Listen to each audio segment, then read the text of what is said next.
You're listening to Parasearch Radio, news, views and reviews from the world of the paranormal from across the UK and beyond.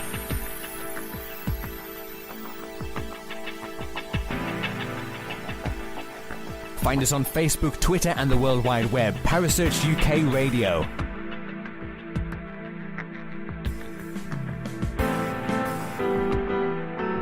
Parasearch Radio, broadcasting to the UK and beyond.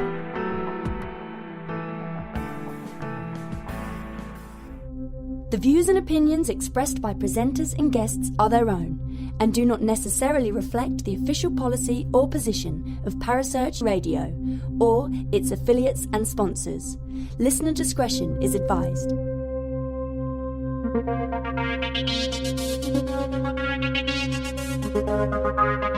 You're listening to The Spectral Zone with host Caz Rooney.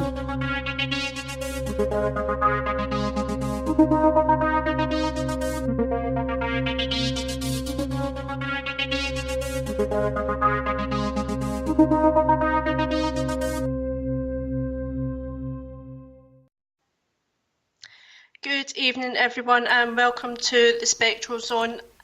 I'm your host, as always. I'm Caz Rooney, and tonight I've been joined by Kerry Greenaway. Hi, Kerry. Hello, darling. All right. All right. How are you? I'm really well, thank you.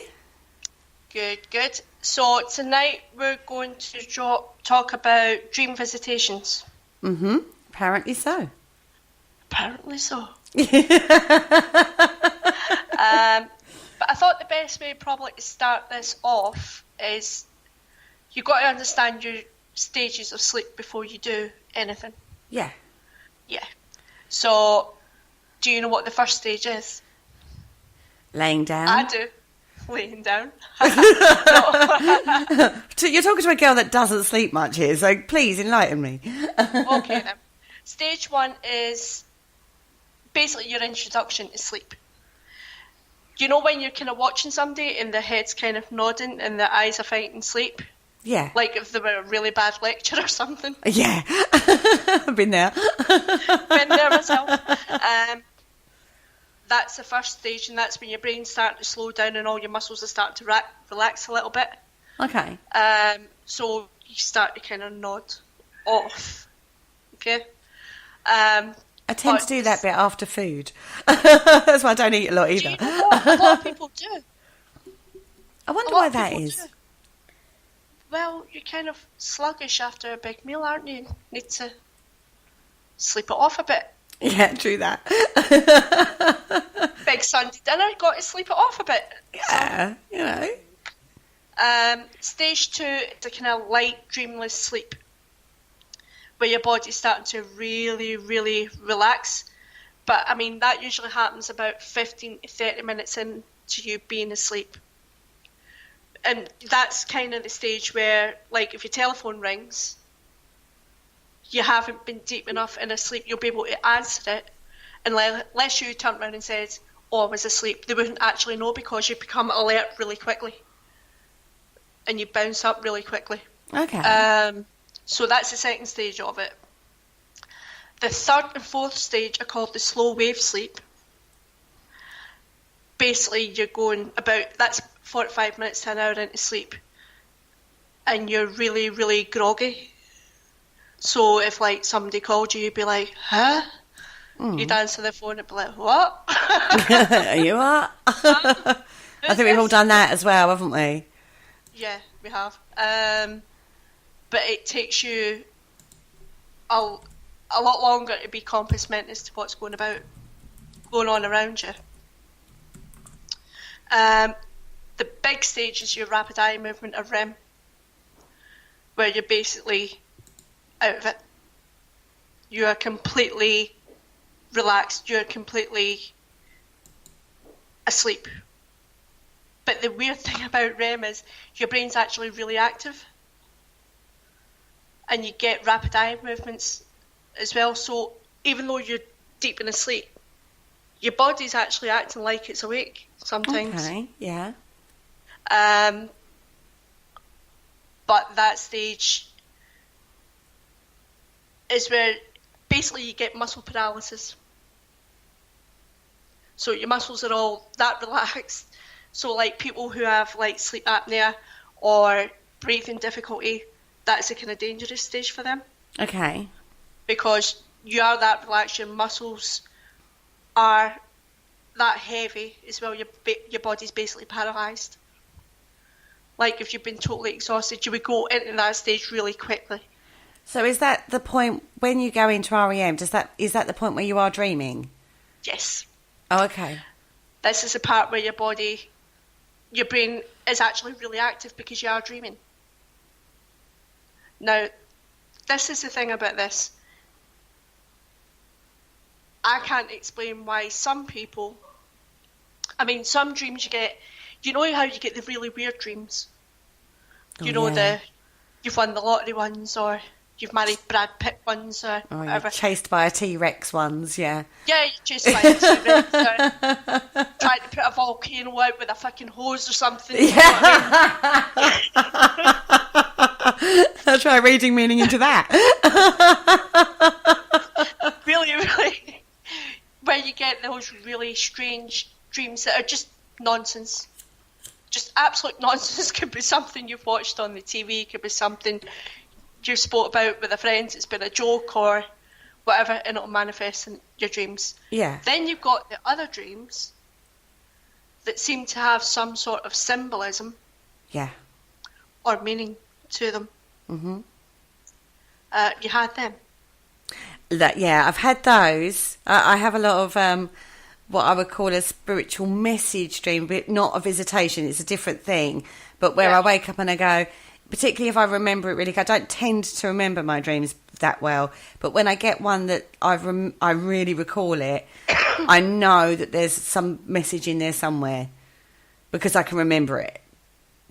But it's not, I don't tend to dream of people in my dreams. Yeah. So I can't class it as a dream visitation. I would say it was a, whether or not it's a subconscious message to yourself or whether or not it's a spiritual guidance, I wouldn't like to class it as either. But when I've looked back at dream meanings, like we've all done that, haven't we? We've gone, God, I had a really weird dream about, I don't know, water. So you look up the meaning of water, and depending on the state of the water gives you a meaning. And I have lots of those. Well, I've had lots of them, but I've always kind of been able to figure them out, though. Yeah, I think, though, if it's a true Eventually. message, you would. No, but I think if it's a true message, you can easily see that message, if you know what I mean. I seem to be able to decipher them a lot quicker for other people than I do myself. Okay. But maybe that's because it's me just going, well, whatever, put it to one side. I'm guilty of doing that. I think we all are a little bit. But I think when it's like your brain having that sort out from the day or the weeks ahead, you know the link. You know what I mean? You go, I had that conversation, that's why I watched that film, that's why I had a T-Rex chasing me. Or, I was reading an article about pyramids, that's why the T-Rex was chasing me around a pyramid. And true dream. That's a true dream. Do you know what I mean? So you go, when that's a brain sort out. You know what I mean? Of stuff that you've read and experienced and, like you said, conversations that you've had. But when it's a symbolic dream, it tends to be, I find, quite emotive, which is one of the reasons why you remember it. Yeah. And also, you remember it really, really clearly. But it's different from a dream visitation. Yeah, it's completely different. Before I go into dream visitation, though, here's a little fun fact for you. People might not thank me for this. But I'm going to tell you anyway. Okay. But there was actually a scientific study done, and it shows that people who get between 6 and 7 hours of sleep actually have a longer life expectancy than people who get a full 8 hours. Figure that out. So people who have less sleep live longer? Yes. Jesus, I'm going to live till I'm about 900 then. Yeah, because you don't really sleep, do you? Because I don't really do the sleep thing that often. Oh my God, you poor people out there. I ain't going nowhere soon, just saying.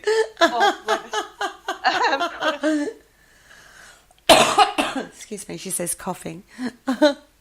Here's another little fun fact for you about sleep, but it isn't concerning us. Good. Just because it was a fun fact, I liked it. But actually, whales and dolphins, only one part of the brain hemisphere falls asleep at a time. I reckon I must have been a dolphin in a previous life then. And the whole reason for that is so they can still surface from the water to breathe, get up to the surface of the water to breathe. Well, That's yeah. why only one part at a time goes to sleep. Well, that makes sense. That does actually make sense. You know that jerky thing you get?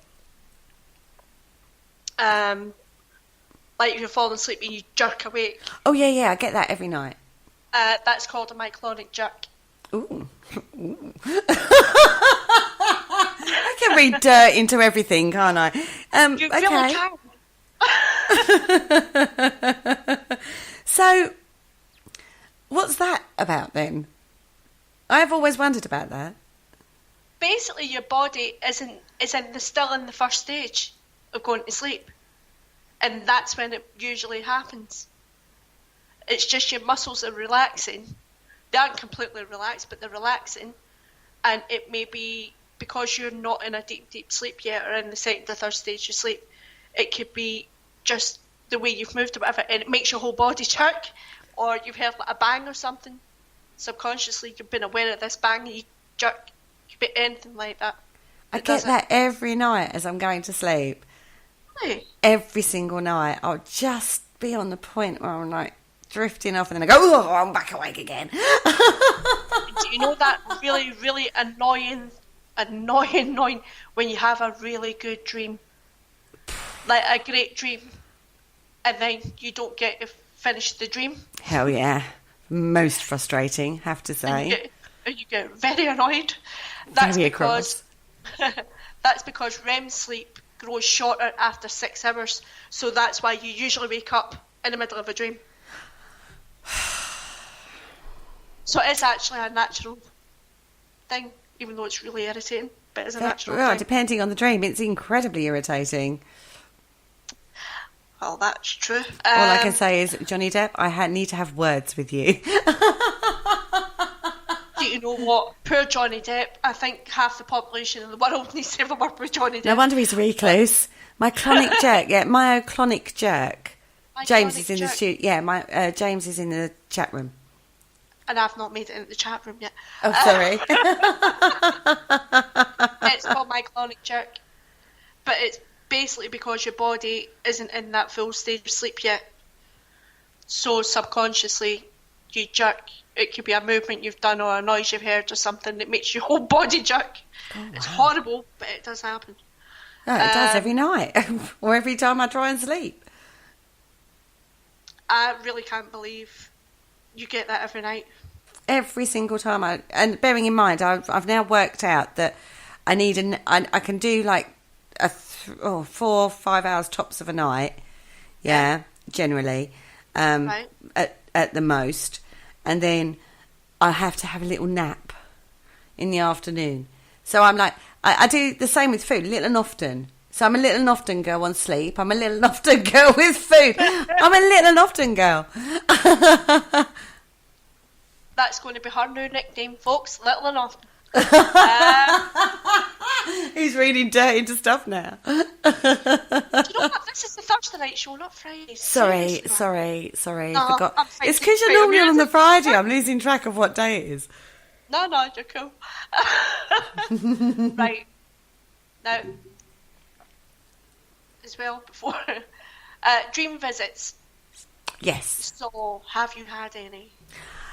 I would say there's only one experience that I've had that could have been a dream. It could have been a near-death experience, but I'm not sure what it was because of the situation I was in at the time. Okay. So I honestly don't know how to class it. Pre-knowledge of any stuff, I suppose you want to call it, like paranormal stuff, I would have said it was a near-death experience. But now I know more, I'm wondering if it was just a dream visitation. Because I was at the point, I was very, very ill in hospital.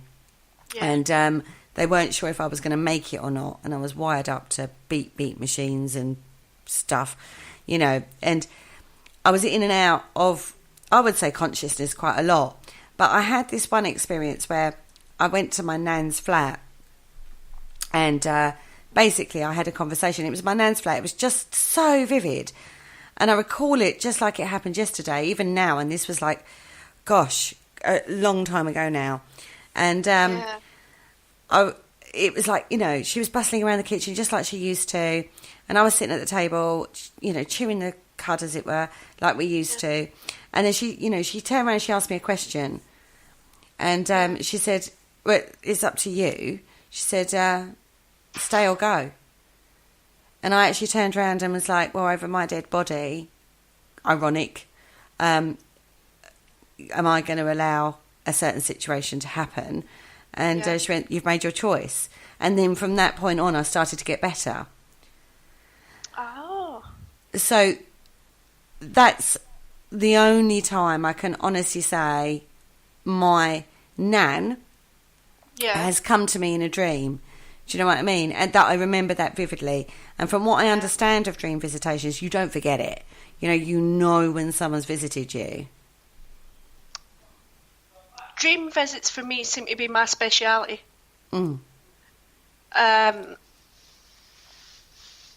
think my first dream visit, believe it or not, was someone I wouldn't have expected. Didn't expect, put it that way. Then that was I called him Uncle Jolly, but it was actually my great uncle. He was my mum's uncle. His name was actually James, by the way, but we called him Jolly. Don't know why, we just did. But he passed away, and I was 21. And what had basically happened was I had my daughter by then. Caitlin was just at that stage where she was starting to walk, because I remember it. And in the dream, it was kind of like my bedroom doorway, but it was kind of like a shift in the doorway. It was like I'm looking through the doorway, but it's like a wave of water went over the doorway. And when I walked out the doorway, my Uncle Jolly was there. And I think he'd been past about 4 months by then. But there was another man with him that I didn't know. And this sounds really awful, so don't hate me for this. But me being me and in total shock, because this has never happened before. And I turned around and said to him, what are you doing here? You dead? As you do. And he just started laughing and says, well, if I didn't know, I do now. So,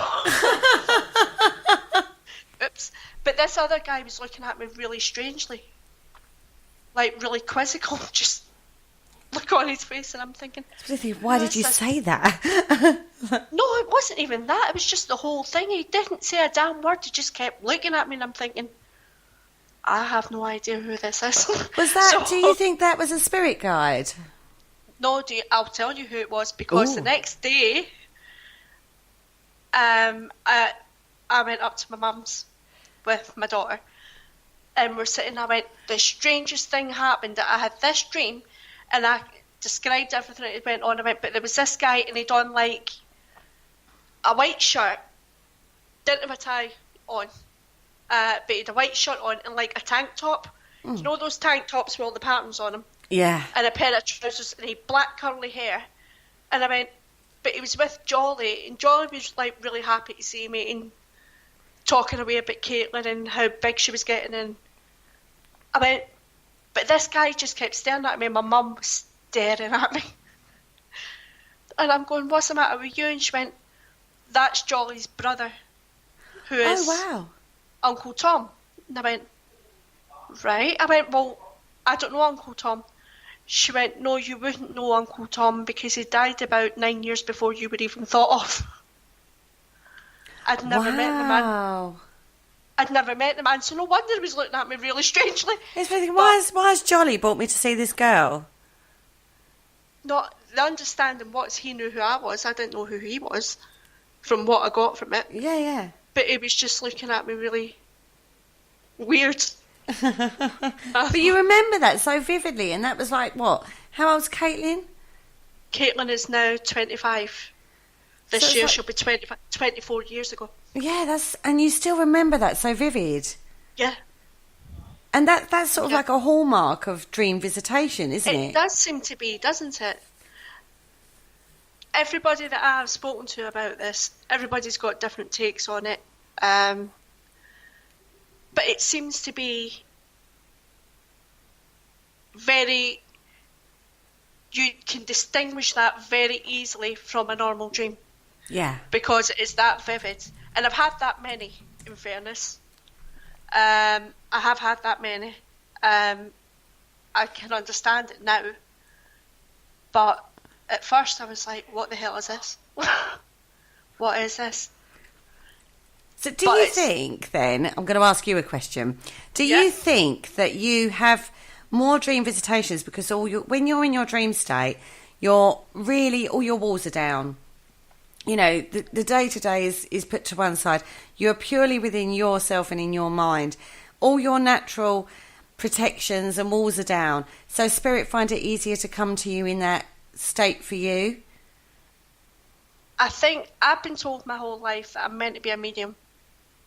Yes. But I've also been told my whole life that I block. Now, I'm sensitive and I'm aware of them, but I don't communicate with them like through speech or anything like that unless literally my head is completely empty, then they can do that. And it's very rarely my head is completely empty. Yeah. But I think they discovered quite quickly that was the gentlest way to get my attention. Mm-hmm. So they did it that way. But I think the significance of the first time it happened, being with my Uncle Jolly and my Uncle Tom, who I didn't know, was because they must have recognised that I was the person to go to who could pass along to everybody else that he was okay and he was with Tom. Yeah. Because nobody else has ever dreamed about him. No. But I think that's their way of doing it. With me, they find it a gentler way of getting my attention. So going on from that, do you have dream visitations from other spirit rather than just family members? Yeah. So so they are communicating you through that dream state? Yeah. I've had dreams about people I don't recognise and could be speaking to somebody. Later, a classic one was I had a dream about a girl, and she was quite heavily pregnant. She was quite young. Mm-hmm. I would say she was about 18, 19. But she was wearing these big shoes, quite high-heeled shoes, and going out with friends. She wasn't drinking or anything, but she was going out. But in this dream, she went over and fell over and really hurt herself. And she was heavily pregnant. And I was saying to my friends about it. And I went, and it really disturbed me. She went, what was she like? I went, she was quite small. I went, she had blonde hair. I went, but she kind of like a little pixie face. You know, that little kind of pixie face. And I was describing this girl. And my friend picked up a phone and phoned somebody and went, I need to speak to, I think her name was Louise, I need to speak to Louise. And she went, are you going out with your mates tonight? She went, yeah. She went, well, you're not wearing heels. And she knew exactly who it was. Oh, wow. But I didn't have the first clue who she was, but she knew who she was.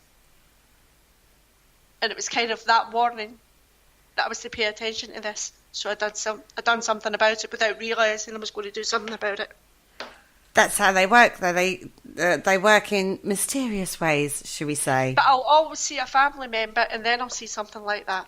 So a family member brings the person through? Yeah. Or opens the doorway? Yeah, it's kind of like pay attention to this. Okay. Oh, okay. Interestingly, I put a post up today on my own group. Which is? Entity Seekers UK. Yeah. And I asked about if anybody had dream visits. And people have been commenting on that today. Mm-hmm. And it seems to be such a regular thing. But everybody, the common thing about it is every one of them can describe exactly every single bit of the dream. That is the hallmark, though, isn't it? It's like that vividness of the dream, and it's not just a. With dreams are strange old things, aren't they? Really, because you know when you're in a dream, you're aware you're in a dream, and to some degree, you can control that. Yeah. But when you have, can you? Yeah. I think sometimes you can and sometimes you can't. Yeah, I agree with that. Yeah, I agree with that point. But there have been times where I've turned around and dealt with the situation in a dream, and it's been a conscious. It's a really strange thing because you're talking about a dream state. Do you know what I mean? So is it something I've controlled, or was it just brain acting? I don't know. But where I've turned around and gone, no, I'm not having that in my dream. Do you know what I mean? But where was I going with that point? But when you have it's very lucid. Yeah. It's really total recall. You know you had that dream. It's so personal. It's emotive. You remember the details. Details seem to be a part of dream visitation. You remember the details. You know, I remember from my experience, my one little experience. That was so real. I remember she was just doing what she was used to do in the kitchen. You know what I mean? The layout of the kitchen was exactly how it would have been if I'd been sitting in that kitchen. The smell, everything. It was so lucid. And that I can explain that. Go on then. I can explain why that's happened like that. Because in your nana's kitchen, you have always went to your nana's kitchen and been comfortable. Yeah. It was a way to get your attention, for her to get your attention and say to you what you need to do. But you're in an environment you feel completely safe. So that's why she's taking you to there. Yeah, because that's not where she lived. I mean, where the kitchen she was at is not her final living abode. You know what I mean? She moved from that place. But my formative years... Yes. Was spent a lot of time in that kitchen with my nan, and we would talk about everything and anything. There was no subject off the table with my nan. And bearing in mind, you can imagine I'm quite precocious with my opinion these days. So you can imagine what I was like as a child. I mean, I'm a lot more diplomatic and filtered than I was as a child. So you can imagine, can't you? My informative years, that positioning was you're dead right. It's my safe zone. I could say what I wanted without fear of reprisal or judgment or, and she would give me her Yorkshire pearly wisdom, she, called me Ben, my Ben, stuff like that. And so, I understand that point. For you, though, you have that crossing over point. You have that sort of like wavy doorway thing. Do you know what? That's the strangest thing about it, because... that is a one and only time I've been aware of that wavy thing. It was only that one time. Okay. Any other time, I've just kind of turned round and been there. So, but could that be in any setting for you? Yeah. So you could be in the middle of like a normal dream. Yeah. And then switch over into like a dream visitation. Yes. Yeah. And you're like, oh, hello, who are you? And the thing is, I've always kept a dream journal. Ah. I've always kept one because I get so many of them, in fairness. But I mean, like I said, I've dreamt about people I don't even know. I was in I would say I must have been about 24, 25. And I remember for 2 weeks solid, I kept dreaming every time I was just drifting off to sleep. I'd probably been in the second, third stage, but I would either see a man's face or a woman's face, and it was the same man and woman all the time. They alternated it. One did it one night, one did it the other night. That went on for a couple of weeks. But every time I saw them, they were coming towards me and giving me a drink of water. And I couldn't figure it out, and then I started drinking more water, and it stopped. How So weird. Basically, they were just telling me to take better care of myself, I suppose. Just drink more water. And I have no idea who they were. To this day, I still have no idea who they were. Wasn't it you who had that dream, though, with water that was to do with a hospital? Who was that? No. I remember talking that to wasn't somebody me. about... Oh, I'm going to have to dig out. Oh, I'm going to have to go back and... I remember somebody talking to me about water. And it was a hospital. There was something to do with the hospital. It was to do with... Anyway, sorry, I thought that was you. No, it wasn't me. It was the water that made me think, oh, maybe that was you. Okay, sorry. I've went off track. Right, so why do they come in, though? Why do you think they come in these dream visits? I think it's because it's an easier process for them because, like you said, like we said earlier, all your boundaries are down, all your, you are completely free from the day-to-day running of your life, just you are on a more subconscious level rather than a conscious level. So, all your day-to-day worries are done, and so maybe, there's a theory or an idea, whatever you want to class it as, is that you astral travel more than you realise. Your spirit is free from your body in your sleep.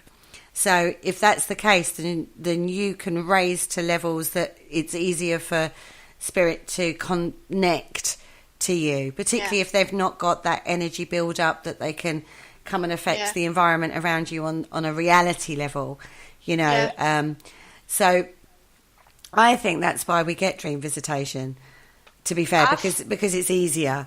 Plus also, if you've got that grief process in place, and you're working through that grief process, your emotions take over your so your instinct and your emotions are in control of your day-to-day. So it's almost like you're having to process that on your lower vibrational level. Whereas when you're asleep, you're not. You are literally just pure you. There's no expectation, no judgment. There's nothing on you at all. You are purely who you are in your person. You know what I mean? Yeah. It's your mind, however you want to look at it, whether you want to look at it from a psychological perspective or whether you want to look at it from a spiritual perspective, you are purely you. There's no outside influence on you. Yeah. And that surely makes your vibrational level easier to connect to from if you want to talk about spirit existing. That's a theory in itself, but if they do exist and they come through, it's got to make it easier because all your natural day-to-day boundaries and protections are lowered, and all your emotional state is put to sleep as well. Lee's in the chat room and he's saying that when we're in that state we're more vulnerable as well. You are more vulnerable, really. Yeah, you're more vulnerable. Yeah, you are a lot more vulnerable, but from my experience, I can only speak from my experience, they come through for more or less 3 things. Okay. 1, they've got some sort of message they've got to get to you. Mm-hmm. The most common one is to prove that there is life after death. Mm. That's why they if somebody's passed and they pop in. But some souls do return almost as guides. Yeah. And that is quite common with friends and family members who've passed on. They will come in if you're needing that extra support, if there's something bad going on. You will get a dream visit from them. And I have had people who have been, as you said, they've been grieving, or there's been something really bad going on in their life and they went, oh, I wish my mum was here, or I wish my dad was here. And I would say to them, well, just ask them. Just say to them, come and speak to me tonight when I'm asleep. And I have said it doesn't always happen straight away, but if you keep trying, they will eventually, when the time is right, they will come in and visit you if you ask them to. Mm-hmm. So you can actually control that. You can ask them to.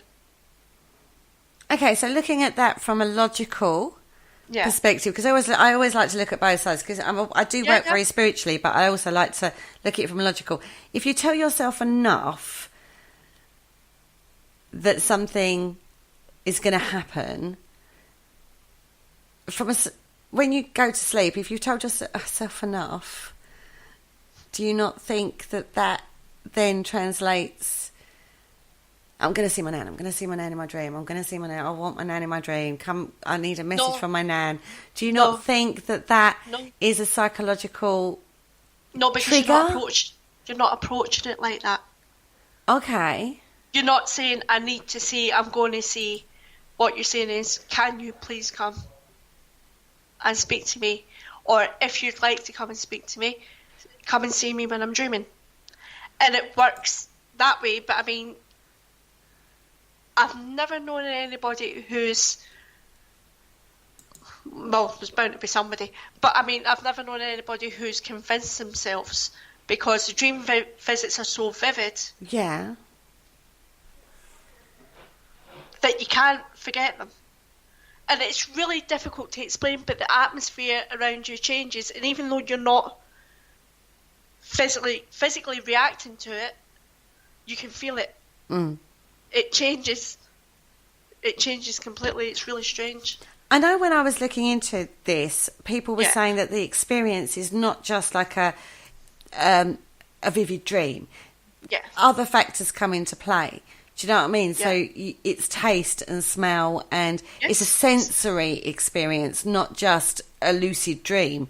You know, we've all had dreams where it's been incredibly vivid, you know, but dream visitations do seem to have those other factors as well, even down to like when you've been speaking to said visitor, should we say, it's almost like you're aware that their lips aren't moving, but you know what's being said. Yes. I have had people say that to me. I've had people actually come and ask me about that, because such and such, they know who has passed away, is there and coming to them in a dream, but they can't hear what they're saying, but they can see the mouth going, but they can't hear what they're saying. So it's almost like a telepathic thing then. Yeah. But sometimes they can't, it isn't even telepathic, they can't make out what it's all about. And I'm going, well, maybe the message in that would be that you're not listening. I mean, if something's going on and someone's giving you advice or something, then maybe you need to be taking it.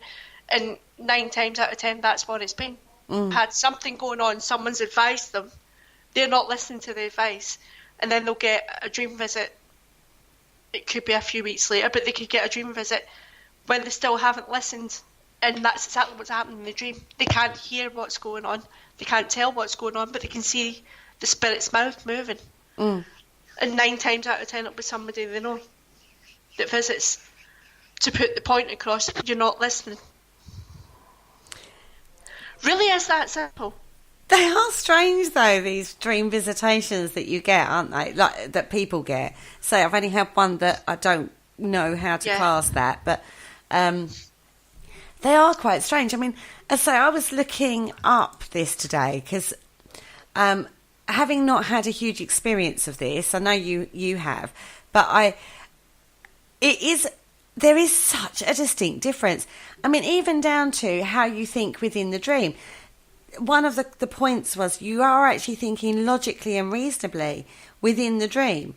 So you are aware that you know that person's died. You know that person never, hadn't lived in that place for like 10 years before they passed, or, whatever, for example.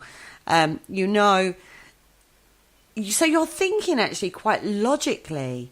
Mm-hmm. And that's the point, isn't it? It's like normally, if you just let a dream roll, there are times in a weird dream, like we talked about, like normal dreams where your brain's having to sort out. There are times where you go, well, I don't know about you, but I've done, what the hell is that all about? Do you know what I mean? And I've been like, even in my dream, I'm sort of like, the weird ones where and you're kind of roughly aware and you're thinking, really? But you're not in control of that. You let it it's just going to play out how the mind decides to play that dream out. But in regards to like a dream visitation, it's that lucid, that clear, that you are feeling so logical and reasonable and looking at it, but you know that person has passed. You know certain things probably couldn't be there or how that happened. You're aware that maybe their lips aren't moving, but you can understand what they're saying. Yeah. You can hear and smell and touch. Yes. You know, in a way that, and it's real. It feels so real. The thing is as well, what is really interesting, and I've got a really great example of this, is when spirits come back, if it was someone you knew, the personality is exactly the same. Exactly the same. I had a friend called Wendy, and sadly she passed away about 3 years ago. She was quite young. She was about my age. She'd been ill. She took medication. It didn't agree with her, and she passed away. But Wendy was larger than life. She was one of those ones, and the minute she burst into a room, you knew she was in the room. And it must have been about 4 or 5 months after she passed away. And I went to bed that night, went to sleep. I was in the middle of a normal dream. And typical of Wendy, she just came bursting into this dream. She just bounced in. And I was like, oh my God. And I went, what happened? And she went, I was sick, I took this medicine didn't agree with me, and I passed away. But I just wanted to let you know I was all right, darling, and everything's good, and I'll see you later. And off she bounced again.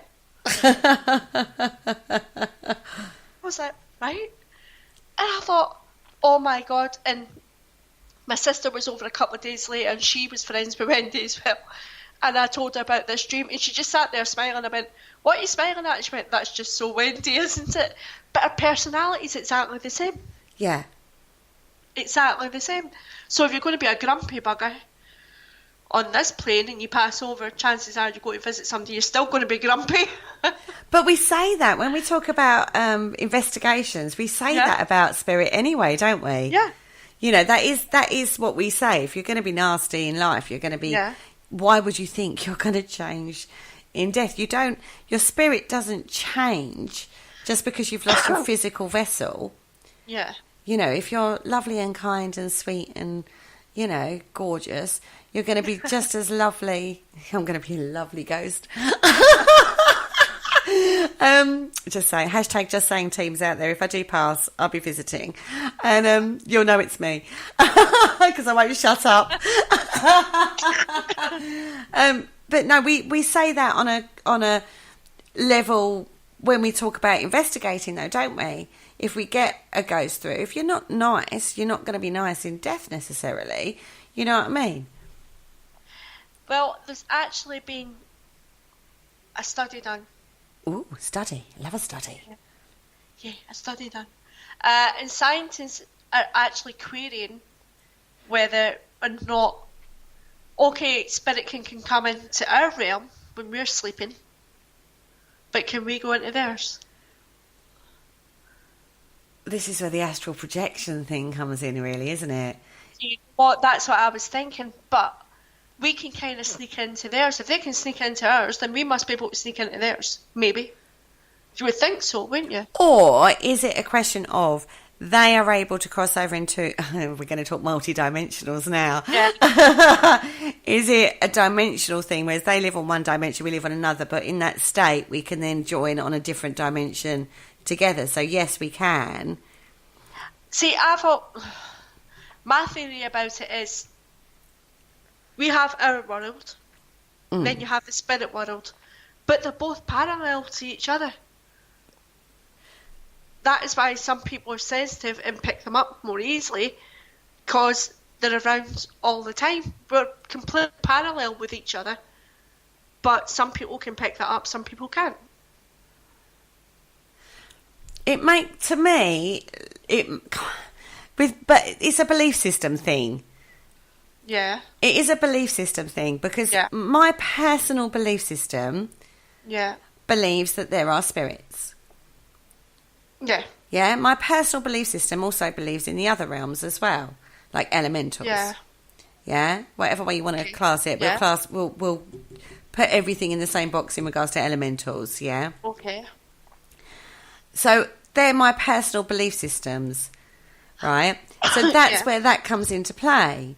And I just believe that they live on a different vibrational level or Yeah. dimensional level, whatever way you want to look at it, yeah, to us. And yes, some people are more in tune to those dimensional levels than others, which is why people experience stuff and why people don't. That's my personal belief system. Yeah. Particularly in regards to how I work in regards to crystals and minerals. Yeah. But that's my personal belief system. So when I look at dream states, Yeah. that I suppose buys into that belief system. Yeah. Well, I mean, talking about belief systems, the ancient Greeks and Romans believed that dreams provided messages from the gods. Mm-hmm. In ancient China, people treated dreams as a way to visit the world of the dead. Yeah. So they saw it as a way to communicate exactly how we were speaking. But they looked at it the other way, where we were visiting them, not them visiting us. Yeah. Ah, It is a strange one when you look at it from a belief system perspective and a cultural belief system perspective. Exactly. And does it distill down to, bottom line is, a dimensional difference? Yeah. However way you want to regard it, or name or Yeah. tag you want to put on it, it happens. It's just a tag that's been put on it. I don't know, you know. Well, ancient Egyptians were convinced that people who could interpret dreams had special powers. But many Native American tribes and Mexican civilizations believed that dreams were a different world we visit when we sleep. So they actually believed every time we went to sleep we were visiting another world anyway, so are they wrong? My goodness me, if they lived in my dream world at times, being chased by a T-Rex, I don't really want to live in that realm, thanks.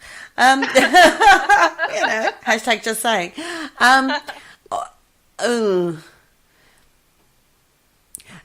There's actually sense in each one of them things. There is, yeah. No, there is sense in each one of those things. Because if you think of your cultural influences, if you're a Native American living out on the prairie, living that life, then your dreams are going to be very different to the dreams we have today with the influences of media and TV and social media and interactions and, you know, the lifestyle we live today. It's a lot faster paced, you know. We're not hunter-gatherer, whereas Native Americans back in the day would have been very more connected to nature because of their hunter-gatherer lifestyle, culture. So, yeah, I mean, dream interpretation is a whole new subject. There you go. It's a new show for you. Next step, dream interpretation. You know, yeah, I mean, I can understand why they would put such a stock of belief into dreams, because even if you want to look at it psychologically, your subconscious, even if you want to look at it on a very basic level, on a subconscious level, stepping forward and giving you messages from your higher self, you know what I mean? It would be very important. I still think it is very important to pay attention to what your dreams tell you, because even if it is your subconscious giving you messages, regardless of whether or not your belief system kicks in that spirit visit you, you could get a lot of information that will help you on a day-to-day basis from how your mind is working stuff out. Yeah. You know what I mean? So I actually do put a lot of stock in dreams and how you understand that factor. Well, this is the thing. I mean, like I said to you, I've always kept a dream journal. We all get the dreams where we're churning out rubbish and it makes no sense and it's just the bizarrest thing on the planet, probably. But I think it's important to do that. If you're able to keep that journal, it's important to keep the journal. Because you could dream something you think is complete nonsense, but there's a little message in that, and 3 weeks down the line, it makes complete sense why you've dreamed it. Yeah. I've had that. Yeah. Dream visits, you're going to remember every single detail. Doesn't necessarily need to be someone who was close to you or a friend or whatever. You can get visits from other people. True. Very true. What I think would be absolutely fantastic if they'd done a scientific study and they got a whole load of people who have these dream visits, because now we're so technology's fantastic. They can monitor what your brain's doing. Mm-hmm. I would love somebody to do a study and see the connection with people who have these dream visits and people who don't, and see how the brain reacts to it. I would love to be able to see that. The problem with that is you never know when it's going to happen. You know what I mean? But people who get them regularly, like you, like me, there's lots of people. There is lots and lots of people. An interesting one today was somebody on my group commented on the post about the dream visits, and what she actually says now, I know we spoke about this, what she actually said was 3 times now she's had a dream about a family member who was still alive, and the family member has came and sat with her and spoke to her and said, look, it's my time to go and I'm at peace with that and everything's going to be okay, so when it happens, don't freak out. 3 times this has happened to this woman, and each time within 2 weeks of her having that dream, that family member's passed away. So is that premonition? See, I mean, that we did talk about this, and I was thinking, Yes. Is it precog? Is it It can't be premonition? precog. It's not far ahead. It's never usually that far ahead with Not precog, is it? usually, but then again, is it a? And I'm going to bring a term into the room. Is it an unconscious collective? She'd already made that decision from a soul level, so she was going around making her peace with people, you know, before. Yeah. I don't know. I mean, I'd love to get the answer for you, but I honestly can't answer that one. It's a strange one, to say the least. It It's really is. definitely a strange one. I've not heard of that before. I've never heard of it either. You know, I mean, I've heard of. I mean, tomorrow night we're talking. Premonitions and things. Yeah. I mean, tomorrow night we're talking crisis apparitions. Yeah. Which is a lot like closer. It's like within hours. You know, Yeah. a day at the most, but not like weeks ahead. Exactly. So I honestly don't know. I don't know is the answer to that one. I can't answer that one for you. Haven't got an answer. There we go, guys and gals. We've got something that Kerry Greenway does not know. We come to that matter, neither do I. I don't know everything, you know. I'm not an oracle. You do seem like it sometimes, to be fair. Oh, well, you know. But no, to me, it can't be precog that far ahead. Mm. Your brain's not going to stretch that far ahead. I know. I just can't fit it into precog. That's the thing. No, I am aware that it has been proved psychologically that your brain is aware of things that happen A few before they seconds happen, or a couple of days ahead, or in a short space of time. I believe it's actually minutes. So, like, you think, oh, I better phone so and so, and then the next thing you know, they're on the phone. Do you know what I mean? Yeah. That's a proven psychological effect. It's got nothing to do with spiritual. It is proven on regards to a psychological way of brain moving. I don't know. Yeah. Andy Mercer can explain that one clearer than I can. So I know that. But 2 or 3 weeks ahead, and to have that soul visit to sort of make their peace before they pass, Yeah. is, to me, that's quite strange. That is really... I've never heard of it. I mean, we'll put it out there. Maybe other people have had more. If you've had it, let us know. Yeah, let us know. If you've had experiences in this way, let us know, because trust us, we're fascinated to learn. Yeah. We really are, because we've not had this one before. And we, you know, when we research shows, obviously, you know, we're not able to go to libraries or archives for every single show. I mean, bearing in mind, personally, Caz does 2 a week, I do 4. Do you know what I mean? There's no way I can go to a library or an archive and research the level that I would love to on many subjects. Yeah. I do that on certain subjects, but, when we do our research, it's mainly internet-based of other people's experiences, and we research from all sorts of weird and wonderful areas, don't we, darling? Oh, yeah. Yeah. And we looked into this because we knew, obviously, we were talking about this. We didn't find a case. But if you know of a case, please message us and let us know, because, say, we've not heard of this one before. No, I haven't. I can't place it at all. It's just the bizarrest thing. Yeah. There's always something that stumps you in the world of the paranormal, isn't there? I have noticed that, yeah. Or in the spiritual. You think something, is you understand a concept, and then something will come and throw a spanner in the works. Yeah. Yeah, that happens all the time, Kerry. Oh, God, yeah. Tell me about it. We think we've got something nailed down, and then somebody ruins it. We're like, oh, God. I'm like working on a spreadsheet to gather some data for a particular study I'm doing at the moment. Yeah. And I thought I'd got all the parameters I needed covered, and every single day I'm having to add a new parameter in and go back over the cases that are added into this to try and... Oh, my God. It's crazy. Absolutely crazy. And I think this study is going to be at least a 20-year... So, what do we think then? Dream visits. Completely different from normal dreams. Yeah. Very easily recognised. I think if you get one, you know it. Yeah, I don't think it's something you forget. No. And from my understanding of this, so, experience-wise, very limited, personally. You've got a lot more experience in this. But from what I understand, listening to other people's accounts and talking to you yourself, it's so incredibly vivid and sensory that it's not something you can mistake. No.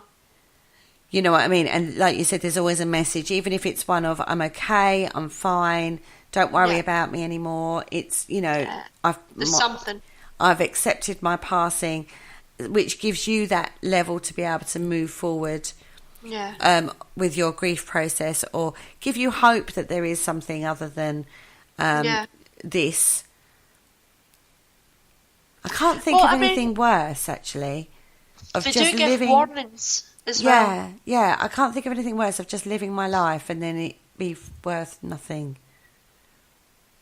Oh, that there isn't really something more on. I know, that's a very philosophical question, point right at the end there, but I don't know if I could.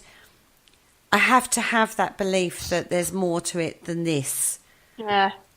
And if I can do some way, I don't think I personally will prove it, but if I can do some work to help pave the way for other people, then I've done my job. You know what I mean? I've done my job. And oh my God, I've gone very deep and philosophical at nearly 10 o'clock at night. Gosh, sorry guys. Right, just to get Kerry out of this philosophical mood, Kerry, do you want to tell everybody about the competition? Yes, we have a competition that's now launched. We launched it on Tuesday evening. We have 2 tickets for Shepton Mallet Prison, which is in April. The investigation is actually in April. All you have to do is go to the Parasearch Radio group page and comment to enter. If you're lovely, you'll be a liker of the page and share the page, share it out to people. If you're very lovely, we'd give you big kisses and hugs and all sorts for that. Check out all the details, the dates and everything, all the terms and conditions are on the post. It's a pinned post right at the top of the page. Go over there, Shepton Mallet Prison. We talked about all about it on Tuesday evening on the Paranormal Concept Show. The Concept Show. Oh, my goodness. I nearly said the Dark Mirror Show. And, absolutely fascinating location. Short-term investigation period, so get in while you can, is what I would say. But go over to the Parasearch Radio group page for all the T&Cs, and the date, I think it's the 6th of April off the top of my head. So you've got plenty of time. And there is also loads of cheap accommodation. So if you live far away, loads of cheap accommodation down that way for your night. So definitely into that one because it's going to be awesome. Awesome. I'm getting ready for my American show later on. Awesome. Yeah, everything's going to be awesome. I go proper Valley on that show.